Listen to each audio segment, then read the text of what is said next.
నమస్కారం. తీర్థయాత్ర కార్యక్రమానికి స్వాగతం. శివకేశవుల సమ్మిళిత రూపంగా శక్తియుక్తల మేలు కలయికగా అయ్యప్ప పూజలందుకుంటాడు. శబరిమల శిఖరాన పంపానది తీరాన వెలిసిన మణికంఠ స్వామి మనందరి స్వామిగా జేజేలందుకుంటున్నాడు. భక్తులందరూ కొంగు బంగారంగా సంభావించుకుంటూ స్వామిమూర్తిని ఊరూరా ప్రతిష్ఠించుకుని మనసారా పూజించుకుంటున్నారు. ఆ నేపథ్యంలోనే ప్రకాశం జిల్లా ఒంగోలు పట్టణంలో వెలిసినదే శ్రీ స్వామి అయ్యప్ప దేవస్థానం. నేటి తీర్థయాత్రలో ఆ ఆలయ సందర్శనం చేసుకుందాం.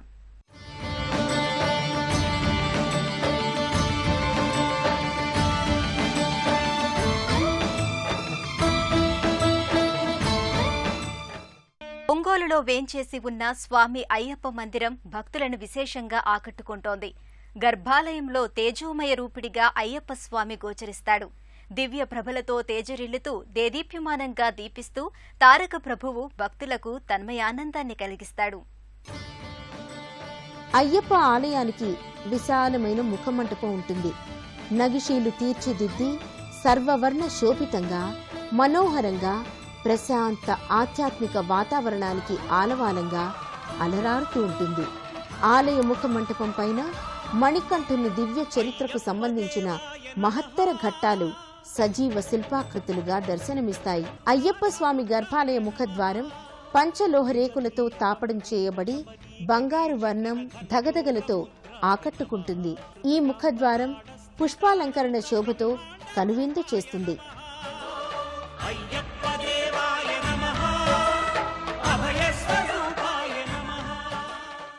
గర్భాలయానికి ద్వారపాలకులు స్వామి సేవలు సదా నిమగ్నమై ఉన్నట్టుగా ఆయుధధారులై ఉంటారు.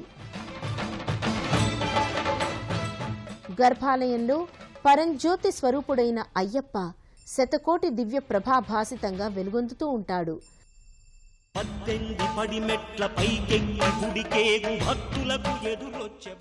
సర్వాలంకారయుక్తంగా సమ్మోహనాకారుడై సుందర సుమధుర సురుచిర చిన్మయానందమూర్తిగా స్వామి చిన్ముద్ర దాల్చి భక్తులకు దర్శనమిస్తాడు.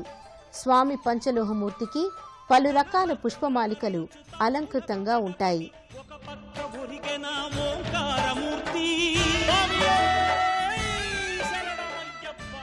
స్వామికి మహానీరాజనం సమర్పిస్తున్న తరుణంలో మణికంఠుని దివ్య సౌందర్య శోభ తిలకించడానికి 2 కళ్ళు చాలవంటే అతిశయోక్తి కాదు.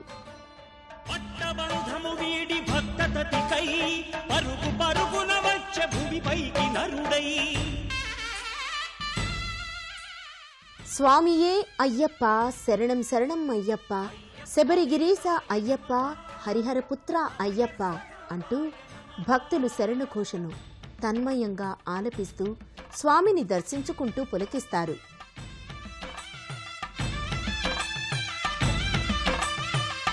స్వామి మాలధారణం అయ్యప్ప భక్తుల మనోవాంఛిత ఫలప్రదం. అయ్యప్ప దీక్షాధారులకే కాదు మామూలు భక్తజన సందోహానికి స్వామి ఆరాధ్యనీయుడు. అభిషేక ప్రియనేని శరణమయ్యప్ప అనేది అయ్యప్ప శరణఘోషలోని నామాల్లో ఒకటి. స్వామి మూల విరాట్కి నిజరూపమూర్తికి అర్చకులు పలు ద్రవ్యాలతో అభిషేకం నిర్వహించే దృశ్యం చూసి తీరవలసిందే కాని వర్ణనాతీతం. స్వామి పంచలోహమూర్తికి పవిత్ర జలాలతో పాటు క్షీరం, పెరుగు, విభూతి, జలం, తేనె, నారికేళోదకం వంటి ద్రవ్యాలతో అభిషేకం చేస్తారు. స్వామి శిరస్సు మీద నుంచి క్రమంగా జాలువారే అభిషేక ద్రవ్యాలు ఎంత పుణ్యం చేసుకున్నాయోనని భక్తులు భావిస్తూ ఉంటారు. పండ్ల ముక్కలతో కూడా స్వామిని అభిషేకిస్తారు. సమస్త ఫలాల భాగాల్ని కలగలిపి స్వామి విగ్రహానికి అలదుతారు. వాటిపై దానిమ్మ గింజల్ని ఉంచుతారు. ఆ సందర్భంలో స్వామి ఫలమూర్తిగా అనుగ్రహ ఫలసిద్ధిని అందించే జగదానందమూర్తిగా గోచరిస్తాడు. ధూప దీపాదులతో సుగంధ భరిత ద్రవ్యాలతో స్వామిని అభిషేకించే సన్నివేశం భక్తులందరికీ నేత్రోత్సవం, ఆనందభరితం. అభిషేకానంతరం స్వామిని సర్వ అలంకారాలతో భక్తుల దర్శనార్థం సిద్ధం చేస్తారు. సకల రాజోపచారాలతో స్వామి రాజకుమారుడిలా దర్శనమిస్తాడు. రాజశేఖర మహారాజు ముద్దుల తనయుడైన మణికంఠుడు యువరాజుగా గోచరిస్తాడు. కాసుల పేరు, రత్నహారాలు, పుష్పమాలలు, స్వర్ణ కిరీటం ధరించిన స్వామి జగన్మోహనకరంగా దర్శనమిస్తాడు. స్వామి ముంగిట 18 మెట్ల అమరిక ఉంటుంది. 18వ బడిగా అయ్యప్ప భక్తులు ఈ మెట్లను పూజిస్తారు. కుండలిని జాగృత శక్తికి ప్రతీకలుగా 18 మెట్లు ఉంటాయి. ఈ 18 మెట్లపై దీపాల్ని వెలిగించి స్వామికి ఒక్కో మెట్టుపై కర్పూర జ్యోతిని ఉంచుతారు. మకర జ్యోతి రూపుడైన అయ్యప్ప ముంగిట వెలుగు జిలుగులు వ్యాపించి దేదీప్యమానమైన కాంతి పుంజాలు వెల్లివిరుస్తాయి. ఈ నేపథ్యంలో భక్తులు అయ్యప్ప సంకీర్తనం చేస్తూ తమని తాము మర్చిపోయి స్వామి భక్తిలో సంలీనమవుతారు.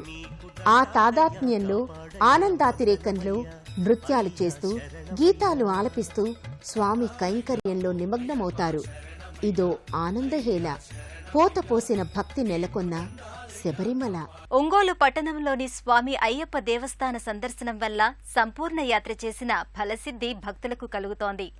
ఈ ఆలయంలో నెలకొన్న పలు ఉపాలయాల దర్శనం వల్ల భక్తులకు అవ్యక్తమైన మానసిక ప్రశాంతత చేకూరుతుంది. ఒంగోలు అయ్యప్ప దేవస్థానంలో ఎన్నో ఉపాలయాలున్నాయి. అయ్యప్పను దర్శించుకున్న అనంతరం భక్తులు ఈ ఆలయాల్ని దర్శించుకుని తరిస్తారు. ఈ పరంపరలోదే శ్రీ వెంకటేశ్వర స్వామి వారి సన్నిధి. స్థానక భంగిమ దాల్చి సకలాలంకృతుడైన స్వామి సమ్మోహనకారుడిగా దర్శనమిస్తాడు. చూడముచ్చటైన అలంకరణతో, కటివరద అభయహస్తాలతో, వక్షస్థలాన శ్రీదేవి, భూదేవి రజితమూర్తులను ధరించి శ్రీవారు నేత్రోత్సవంగా దర్శనమిస్తారు. ఇదే ప్రాంగణంలో నెలకొన్న మహాగణపతి సన్నిధిని భక్తులు దర్శించుకుంటారు. సర్వ విఘ్నాల్ని నివారించే సర్వకామ్యప్రద వినాయకుడిగా పార్వతి తనయుడు పూజలందుకుంటున్నాడు. రజిత కవచంతో పట్టు వస్త్రాల్ని ధరించి స్వామి భక్తుల్ని అనుగ్రహిస్తూ ఉంటాడు. అయ్యప్ప ప్రాంగణంలో ఉన్న మరో సన్నిధానం కుమారస్వామి ఆలయం. రజిత కవచధారి అయి స్థానకమూర్తిగా షణ్ముఖుడు గోచరిస్తాడు. శూలాయుధధారిగా మయూర సింహాసనాధీష్ఠుడై స్వామి నెలకొంటాడు. ఈ మందిరానికి చేరువలోనే నాగదేవతా సన్నిధి ఉంటుంది. నాగ ప్రతిమలకు రజిత కవచం అమరి ఉంటుంది. అయ్యప్ప సన్నిధిలో తప్పకుండా ఉండే దేవత మాలికా పురోత్తమ అమ్మవారు సర్వాలంకారాలతో సౌందర్యాత్మకంగా ఆసీన భంగిమలో కొలువుతీరి ఉంటుంది. గులాబీ రంగు పట్టుచీర ధరించి రజిత కవచంతో చతుర్భుజిగా అలరారుతుంది. మాలికా పురోత్తమ ముందు శ్రీచక్ర యంత్రం నిత్య కుంకుమ పూజలందుకుంటుంది. అయ్యప్ప ఆలయ ప్రాంగణంలోనే ఉన్న విశ్వేశ్వరాలయం నిత్య ధూప దీప నైవేద్యాదులతో శోభస్కరంగా అలరారుతుంది. పానవట్టం నందిపీఠంగా అమరి ఉంటుంది. దీనిపై లింగమూర్తి కొలువుతీరి పంచఫణిని శిరోభూషణంగా కలిగి ఉంటాడు. శివాలయం చెంతన అభయానందప్రద ఆంజనేయ స్వామి కొలువుతీరి ఉంటాడు. వెండి కవచాన్ని ఆపాదమస్తకం ధరించి గదాధారి అయి భక్తుల్ని అనుగ్రహిస్తూ ఉంటాడు. కుడివైపు సువత్సలాదేవి ఉత్సవమూర్తి, ఎడమవైపు ఆంజనేయ స్వామి ఉత్సవ విగ్రహం నిత్య పూజలందుకుంటాయి. ఆలయ ప్రాంగణంలో నెలకొన్న నవగ్రహ మంటపంలో భక్తులు నవగ్రహాలకు పూజలు జరిపించుకుంటారు. జాతకరీత్యా గ్రహదోషాల్ని నివృత్తి చేసుకుంటారు. ఒంగోలు అయ్యప్ప ఆలయ ప్రాంగణంలో మరో అదనపు ఆకర్షణ శంకర నారాయణుల భారీ విగ్రహం. ఒక ప్రత్యేక మంటపంలో సమున్నతమైన శంకర నారాయణుల నల్లరాతి విగ్రహం భక్తుల్ని ఆశ్చర్యానంద చకితుల్ని చేస్తుంది. నియమాల మాలతో సుగుణాల మెట్లపై నడిపించి కనిపించు అయ్యప్ప స్వామి, మకర సంక్రాంతి సజ్జోతివై అరుదెంచి మహిమలను చూపించు మణికంఠ స్వామి, కర్మబంధము బాపు ధర్మశాస్త్ర కలిభీతి తొలగించు భూతాధినేత.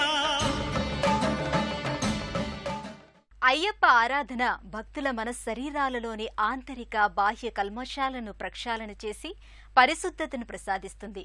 కల్లోలం నిండిన జీవన మార్గాలకు వెలుగుబావుటాయి దారి చూపుతుంది. ఆ ఆధ్యాత్మిక దారిలో మనం కూడా ముందుకు సాగుదాం. అయ్యప్ప కరుణను మనసారా వేడుకుందాం.